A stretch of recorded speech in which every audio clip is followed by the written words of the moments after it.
I'm a storyteller. It's what I do, it's part of who I am. I tell stories. More specifically, I tell stories about the people I know that have changed me in a way I can't describe any other way. I tell stories for the seldom seen truth. So here it is. My truth, my defense, my conviction. This is for the men I've met over the past year. They've earned it. These are the men who have been subject to prophecies that became self-fulfilling. One prophecy in particular is criminal. Why does this word bother me so much? I'm not entirely sure. When I boil it down, I always end up at the fact that criminal is a word to describe character, their way of being, their way of life. It implies permanence. It implies that they can't change. This all started a little while ago, April 8th, 2013. I heard one of the clients making phone calls to try and get a job. Before any conversation, he asked one question.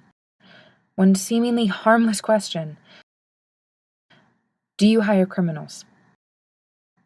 Any other word and it could have been fine, but he said criminal. He believed the prophecy. And the worst part is that many of them believe that they are criminals. True criminals. Many of them have never had hope of being anything else. You may call the men I work with criminals, but to me they are nothing of the kind. They are men just like any other man I have ever met. Some are better. Some have a PhD, while some have a GED. Some are bilingual. Some served in our armed forces. They have children. They have wives, girlfriends, partners. They laugh and cry just like anyone else. They can feel the words spoken to them, and most of the time they take them to heart. Words like criminal. These men are fathers and sons who are stripped from their families because of their mistakes. A mistake that any one of us could have made just as easily. These men aren't criminals. They are people first, ex-convicts later. Criminals, never. Why ex-convict and not criminal?